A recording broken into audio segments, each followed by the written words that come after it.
I don't see Ariana Grande playing Meg, and there's two main reasons why. One, Meg has a deep voice.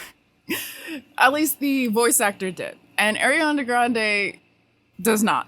If anybody has ever heard her voice, she's very airheaded sounding and just a very kind of high pitched voice. And I'm not bullying her voice. We all have different voices. Honestly, I hate my voice. Why I decided to make a podcast / YouTube podcast is beyond my comprehension. I don't like hearing my voice.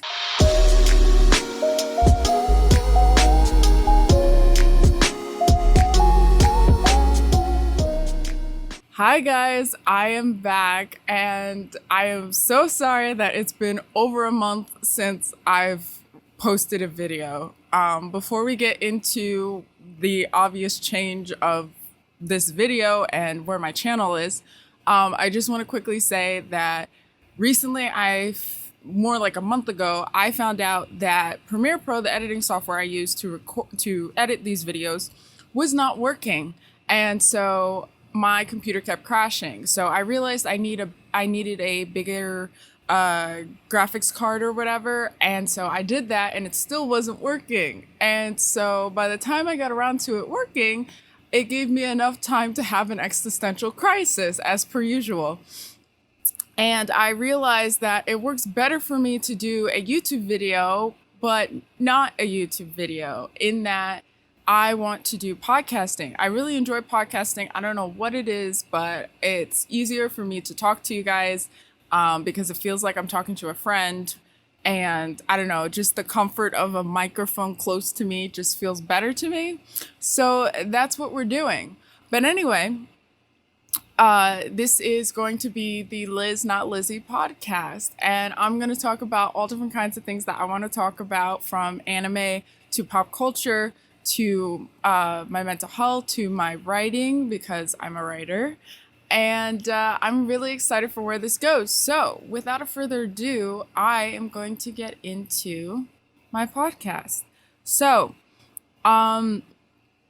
today I first wanted to talk about, I know I said I wasn't going to talk about live action Disney. I told myself I was not going to talk about any more live action Disney, and yet here I am. But I'm going to talk about live action Hercules. I've been hearing news about casting Hercules and Meg and everything like that. And let me first say that I love Hercules. I think that it's not a perfect Disney film, and there's definitely some yikes moments of it and just very conflicting things. And watching the Lindsay Ellis video where she kind of explains like why Hercules is just a mumbled mess, which I guess I'll probably leave a link in one of these directions. But anyway, so for the live action Hercules, I think for the casting, it's funny, some of the ideas that people have. The one that I'm like maybe on board with is Noah Centineo playing Hercules. I'm like kind of on board with that, sort of. I don't know if he would look good with red hair, or I should clarify, orange red hair, because I think I've seen him with red hair when he was doing promo for To All the Boys I've Loved Before 2 or something like that. So it's not like he can't pull off red hair. It's just the orangish bright red hair that Hercules had. I don't see him pulling that off without looking like a Cheeto. So that's my thoughts on that. The one that I'm actually kind of offended by is people wanting Ariana Grande to play Meg. Now, I'll first start out by saying this. Meg is one of my favorite Disney characters, besides Belle, Pocahontas, Tiana, Mulan. Meg is one of my favorites. I think she is the most like boss female character. The line where she's telling Hercules that she's in trouble and she's a damsel and she's fine, have a great day, is one of my favorite lines from that movie. I don't see Ariana Grande playing Meg, and there's two main reasons why. One, Meg has a deep voice. At least the voice actor did. And Ariana Grande does not. If anybody has ever heard her voice, she's very airheaded sounding and just a very kind of high-pitched voice. And I'm not bullying her voice. We all have different voices. Honestly, I hate my voice. Why I decided to make a podcast / YouTube podcast is beyond my comprehension. I don't like hearing my voice. But anyway, 2, Meg has a certain personality that you either have it or you don't. And that's not to say I couldn't see Ariana Grande portraying that personality, but the characters she's normally played from Nickelodeon or whatever, they're not as confident or as aggressive as or bold, I'll say, not aggressive, I'll say bold as Meg's character. And again, that kind of just connects back into the first point, which is that Ariana Grande's voice does not come off the way of a bold, confident type woman like Meg. But anyway, I don't know exactly what other casting choices there were. I just saw quick glances of certain suggestions from people, and I just want to give my quick opinion on it. I can talk about it more if you want me to. I'd have to do a little bit more research, but I have no problem with that. Let me know down below what your thoughts are on the casting, possible casting for Hercules, or just who you think would play Hercules, Meg, Hades, Zeus, everybody in between. I promise I look at the comments. I still am responding to comments from my previous video of talking about a live action Princess and the Frog. So I promise I do look at your comments. But anyway, so my next point, which is probably going to take up like most of this episode today, I want to talk about anime, because if you do not know me, hi, my name is Liz and I love anime. I love anime.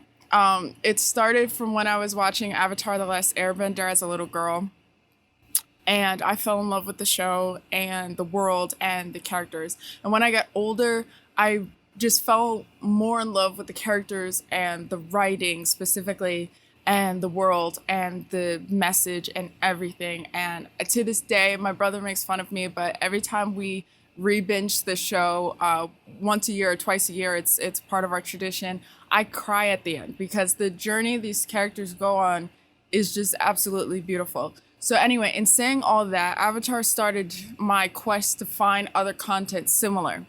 And so I learned about anime. At first, I did not know what anime was. And I looked into it, and it was definitely a lot more different and a little bit more jarring than Avatar: The Last Airbender, because even though I personally think that Avatar is an anime, and I know some people will fight me on that, I don't care, it still is not as anime-esque, if that's a word, compared to actual anime shows. So, I looked into an anime that I could kind of dip my toe into without being like turned off by it, because I was open-minded to it. I'm open-minded to various mediums, and so I found that supposedly this show called Full Metal Alchemist was similar to Avatar: The Last Airbender, and so I watched it, and oh my god, I swear that was the beginning of the end to me being so addicted to anime. Like, oh my gosh. So I watched Full Metal Alchemist, the first one, and then I watched the sequel or reversion to it, which is Full Metal Alchemist Brotherhood, and that was even better. It was so good. And I am getting to my point of what I'm going to talk about, which is that the next show I watched was probably the most jarring, most violent, most compelling story I'd ever seen, and that's called Attack on Titan. And Attack on Titan is not for people who do not like violence. It's funny because my friend Joy, I've been recommending anime to her because she is a kind of open to other, mediums of entertainment like I am. And so she's like, what kind of anime? And I was like, well, is this the anime and that anime? And oh my gosh, there's Attack on Titan. But I know she doesn't like violence and gore. So to anyone who wants anime recommendations, which I would go on talking about all the animes I've watched in another episode, I would not recommend Attack on Titan unless you can handle serious violence and gore. Like, I mean serious violence and gore. As you guys know from my previous video essay about female action is boring, I love violence, so it doesn't really matter to me. But to be honest, it was still pretty jarring what anime can get away with because it's animated characters when it comes to violence and gore. But anyway, I come to say all of this because Attack on Titan is having its final season. Its fourth season, its final season. Now, I heard there's like double the amount of episodes than normal. I don't know, something like 30, 40, 50 episodes, where a typical season is like 25. So we're going to get a lot of content, but it's still very sad that it's coming to an end. And recently I re-binged the whole series and oh my God! Oh my God. That's all I have to say is oh my God, because this show, I can't explain enough that this show is so good. The writing is good. The mystery is good. This show is probably one of my favorite shows besides Fullmetal Alchemist that handles conspiracies and mystery, but beyond mystery, and more mystery than any anime show I've ever seen in my life. Right when you think you know what you know, the show is going to show you you know nothing. And I love it. I love it so much. I love the characters. Eren is probably one of my more favorite main characters of an anime show, but really my favorite character in that show is Mikasa, who is his friend. She is a bad ass. She kicks so much Titan butt, it's not even funny. She is a boss. I love her. This is why I love anime, because anime shows female characters who can be more badass than their male counterpart, and I love it. I love it so much. And her backstory is so compelling too that I love her so much. The other third main character is Armin, and he's such a sweetheart. Like, out of all the characters who are probably similar to my personality, it would be Armin. Like, he's such a sweetheart. And he's also, like, just a genius. And, like, the way they go about showing this friendship through this show is absolutely beautiful, and it makes me cry. Like, Attack on Titan, as bleak as it is, it has its beautiful, down-to-earth, hopeful moments that I love. And that's another part I love about the show, is that it's very authentic in showing characters. It's authentic in showing people. Like, my family laughs at me because I say anime is the best storytelling ever, and it shows humanity, and it really does. Especially in this show, where a lot of dark and bleak things happen, you see the most rawest forms of humanity. And one example of that is being a coward. Like, in the world that these writers have created, if you were to live in this world, could you say that you would actually be brave? You would be brave enough to fight Titans. You'd be brave enough to, join the scouts, to join the people who fight the Titans. And even after all that training, when you actually see a Titan, could you actually just go and kill it? Or would you be afraid to die? Like, those real human emotions, fear and survival and being a coward, you can't even get mad at the characters who get all cocky and say, I'm going to kill a Titan, and then they meet one and they just freeze. You almost can't get mad at them, because would you not do the same thing, I love that. And that's why when characters actually do step up and they overcome their fear, it's so inspiring and encouraging and hopeful for the future, which is very bleak and very sad.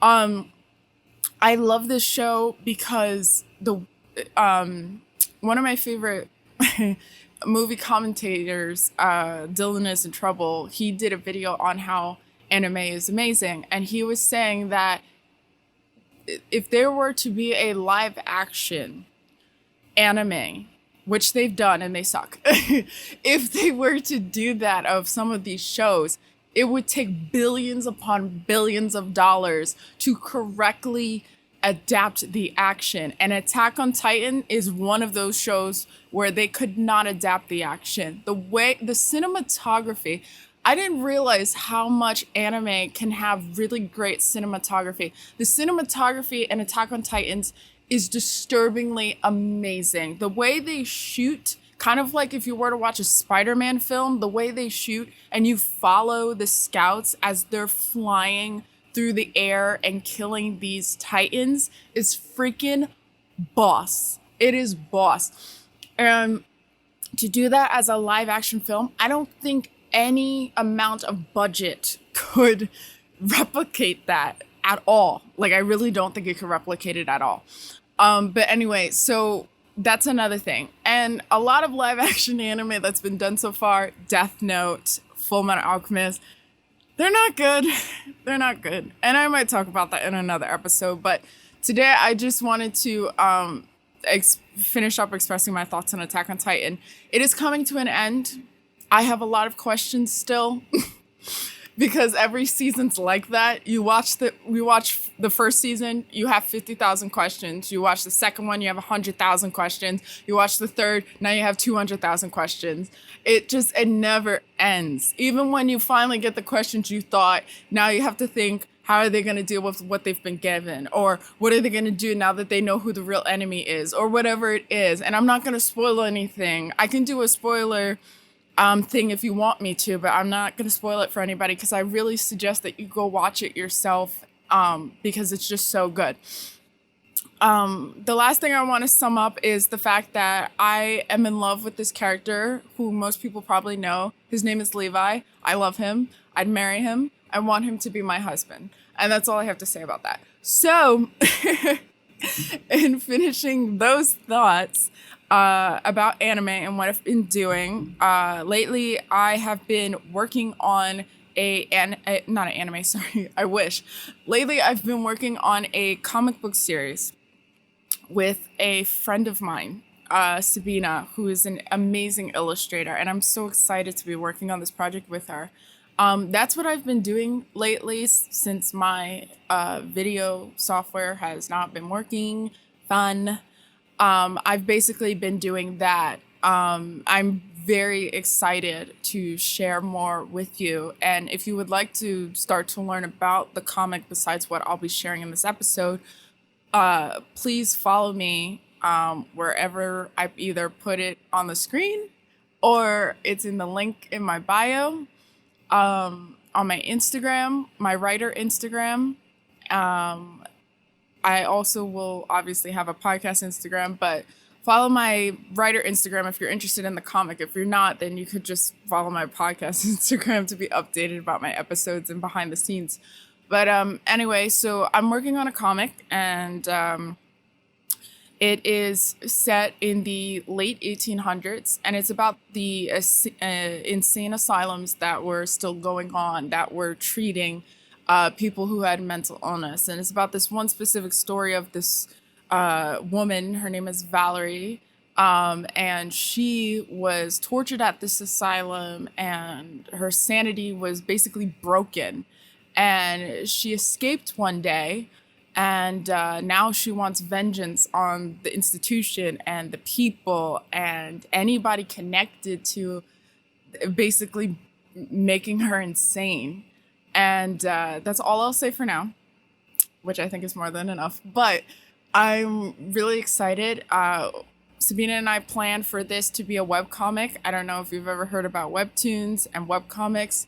I've just gotten to it recently now that I'm into this new world of comic books. We also hope to self-publish this comic book someday. And we'll probably be setting up a Patreon at some point, so I will update you guys on that. Let me know if you want to know anything else about the comic, anything else about just my writing projects in general, because I write all different kinds of things of all different kinds of mediums, from comic books to books, and I hope in the future to do maybe an audio drama and all these other things. I'm always writing. I'm always thinking of some crazy story. But anyway, that is my little writing update for now. There was something else that I also wanted to talk about Because I'm an INFP, I don't know if anybody knows about Myers-Briggs, but because I'm an INFP, I'm always thinking of 50,000 things at once, and my thoughts are never consistent or linear, although I'm hoping this podcast is linear and, has a consistent, like, we go from this point to this point to this point so that this podcast can be I don't even know the word, but the point is that podcasts do better if there's a little bit of some structure to it. And I'm not a structured person by nature, so I have to write down what I want to talk about so I don't forget. Okay, so the last thing I wanted to talk about today is the Hunger Games prequel. Now, I will start out by saying that the Hunger Games changed my life, which sounds very pretentious, as most people my age will say that. But it really did change my life. I think I read the book when I was in about 7th or 8th grade. Up until that point, I hated reading, believe it or not. To anybody who feels like, they're not sure if they're a writer because they never liked reading, or to parents or anyone who has children, or you're just really young yourself, whatever, and you feel like you're never going to read or never pick up a book because you just don't like reading, it's not true. It's just you have to find the right book. And I know people have probably said that before, but I'm going to say it again because the truth needs to be repeated. So for me, I did not like writing up until I was about 12 or 13 when I read The Hunger Games. Up until that point, I hated reading. Writing was okay, I guess, but I definitely hated reading. And when I picked up Suzanne Collins' trilogy book, I could not put it down. I think I read all 3 books within 3 days. And that's from someone who doesn't like reading. And ever since then, these books have inspired me to write. They've inspired me to write to this day. So in saying all of that, I will say that my thoughts on the prequel, on Suzanne Collins writing the prequel to The Hunger Games, are very mixed. Because when I first read The Hunger Games, I was definitely interested in how the world came to be. And although the books talk a little bit about how the world came to be, and even certain backstories that the live action movies don't show because movies have a time frame, they can't show everything from the books. I actually do like the adaptations, by the way. I think they're the best YA book adaptations there are, and you can fight me on that.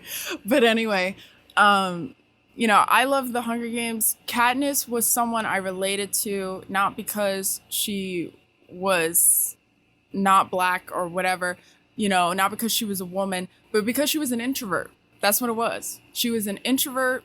She did what she wanted, and though I guess her gender had more dictation in the fact of my liking to her, in that she was not a typical girly person. Not to say that she went against or went out of her way to hate women who were girly. She just personally, wasn't like that. She was more of a tomboy. She was a hunter.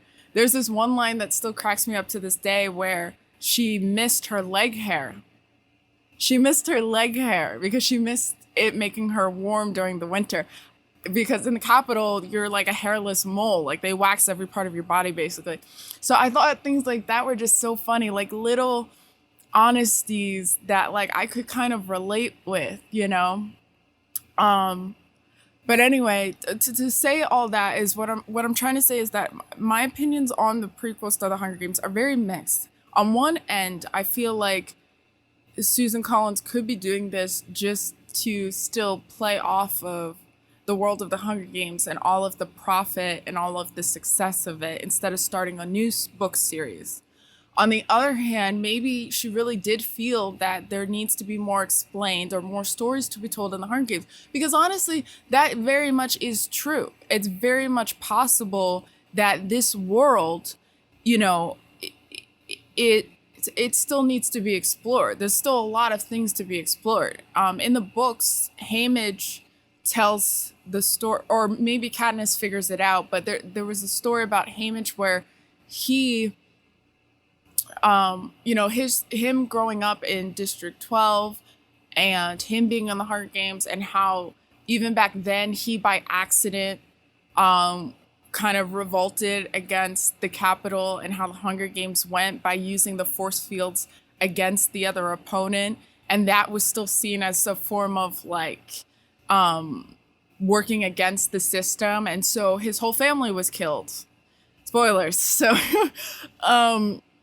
but anyway, so the things like that I think are very interesting to learn about people. I think it allows the world to just come more alive. And there are other districts besides 12 and and District 11 and others that haven't really been explored as much compared to in the Hunger Games books or in the films. There are various other districts that are kind of just glossed over in the books and in the films that could be explored in this book.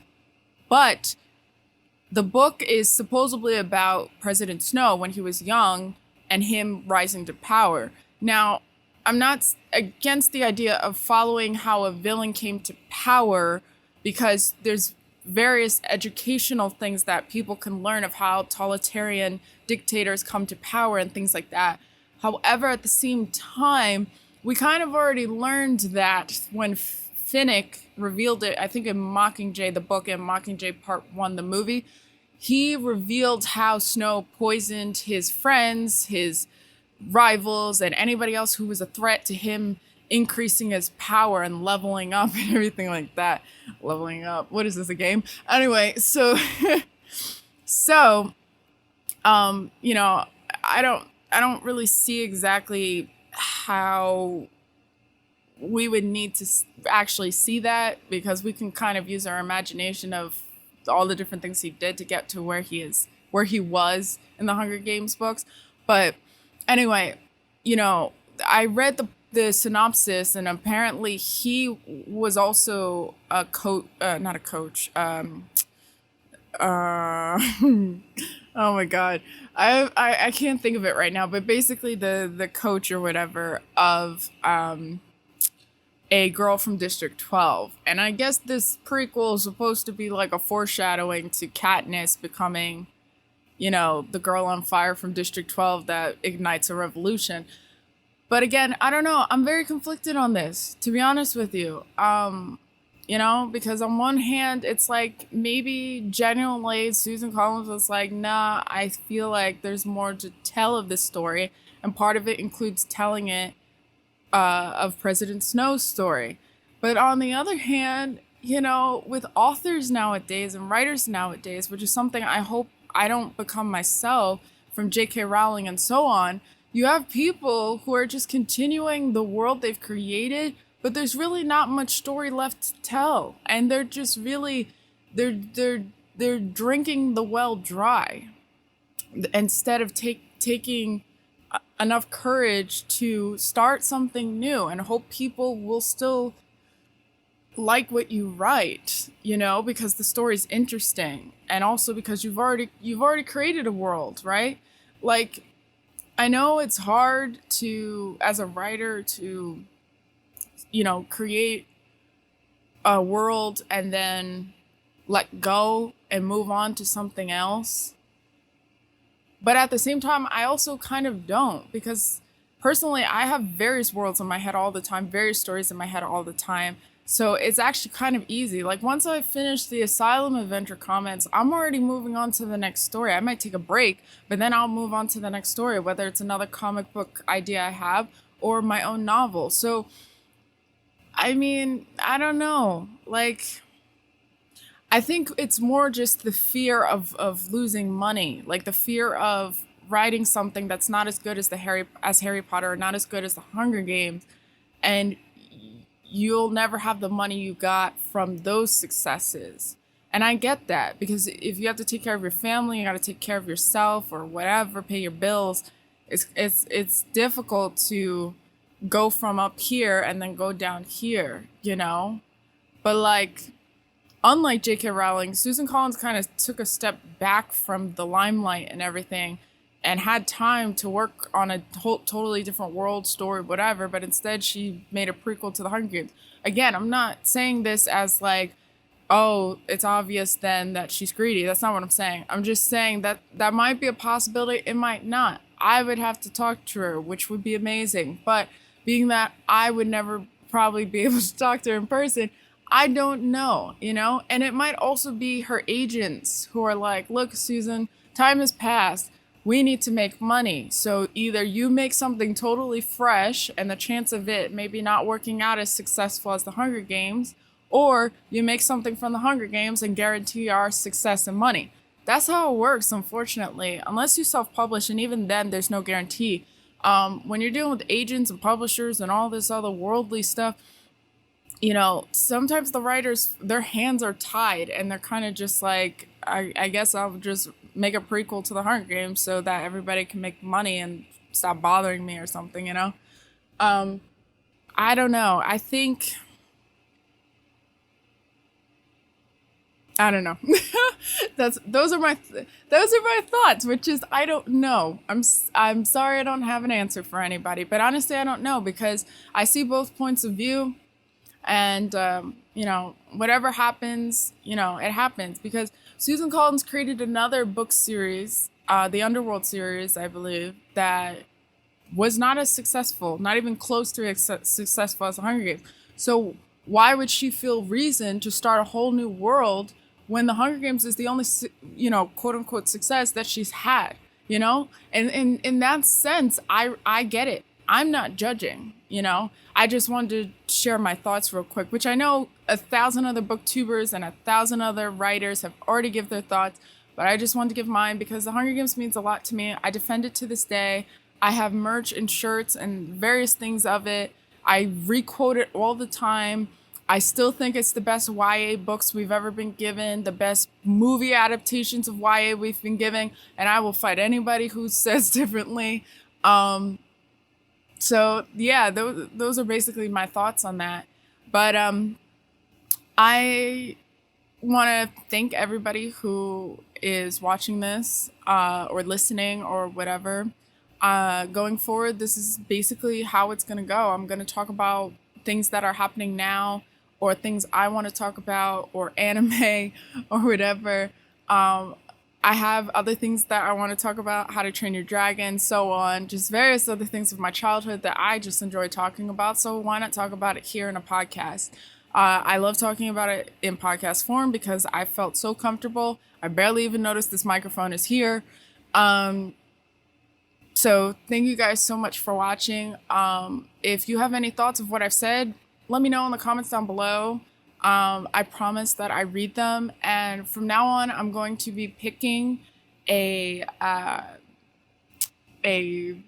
comment guest. A comment guest. I'm going to be picking someone in the comments as my star comment or my dragon comment, because this is dragons. So I'm going to be picking a dragon comment for the following episode to get a little shout out here. So definitely comment so I can give you a shout out, because I know what it feels like when, you know, you comment and you feel like the person who watches your channel doesn't even look at it. So I'm not going to do that here. So I'll definitely give you a shout out, my dragons. And, you know, let me know what you think of this. Not the podcast, I'm still going to do it, but let me know what you think of my thoughts. And let me know if there's something you want me to talk about, because I would love to talk about things that you guys might have thoughts on. You know, I try to write down things in my head, in my phone, that I want to talk about, but sometimes I may not have enough. I hope I do. I probably will. But just in case, let me know if you guys want me to talk about something in particular. Let me know if you want me to talk about more about the live action Hercules and my thoughts, Attack on Titans, my thoughts, or just any anime and my thoughts, more on the Hunger Games and my thoughts. You know, just let me know what you guys might be interested in listening to, because I'm here to entertain you guys during this very chaotic time. And I want to be able to do that for you guys. So let me know what you want to hear and I'll talk about it. It may not be interesting, but I'll talk about it nonetheless. So thank you guys so much for watching. Please like and subscribe and share this with someone who may have may connect with this or may be interested in anime and they need a good suggestion. Attack on Titans, Attack on Titans. Anyway, so I'm gonna go for now. So thank you guys so much for watching and bye!